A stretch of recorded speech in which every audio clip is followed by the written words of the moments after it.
in the beginning, when museums started putting collections online, a lot of the impetus behind that was for the audience of researchers and scholars to be able to more easily have access to data.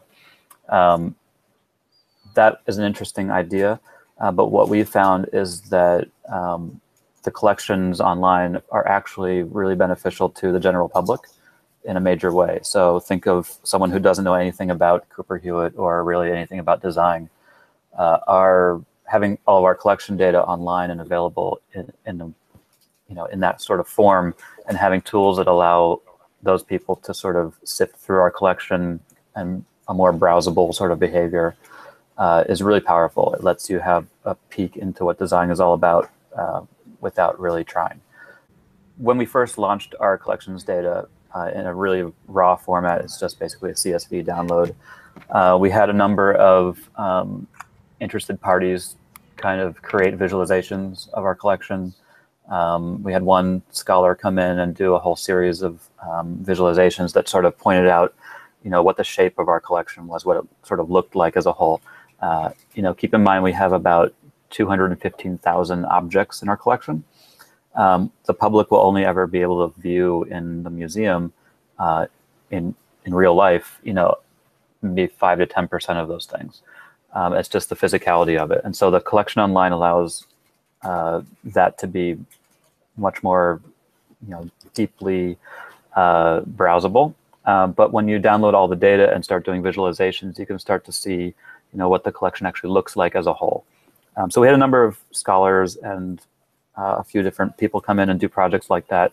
One fellow actually did a mobile app that was kind of like Tinder for collections objects, or Hot or Not kind of thing, where you sort of said yes or no to an object to try and identify what the most representative object of a particular genre was like. So think of the category of a lamp. Here's 10 lamps. Which lamp is the most lamp-like?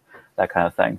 And it's sort of a data collection tool. And to your point about crowdsourcing, that those kinds of things become possible when you have all your collection data available in the form of a download or in the form of an API. And we've really tried to push the Smithsonian and ourselves internally to kind of rewrite our feelings around copyright. We've written a lot of blog posts around that stuff that you can find at our labs blog, and trying to pull us more towards reality, I think, is the best way to put it, in line with the rest of the world in terms of how we deal with copyright in the United States. So one of the things that we also licensed in that same way is our font. So we worked with Pentagram, which is a big giant graphic design firm, and Chester Jenkins to design the Cooper Hewitt brand and font. And we made that also available as a free download, and I think it's a CC0 license as well. And a number of places and institutions or entities have downloaded it and used it for all sorts of things. So actually, I think one even used it for their wedding invitations.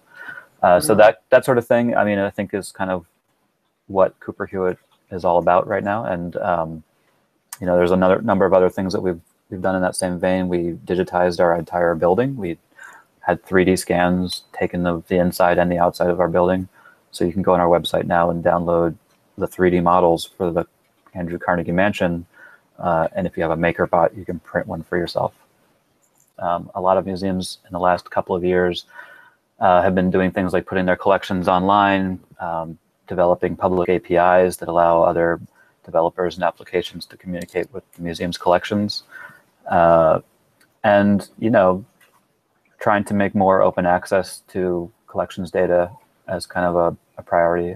We've seen that kind of happening throughout the world, really, across the board in museums. And I think that's a significant milestone, in the progression of technology in museums. I think that says a lot right there.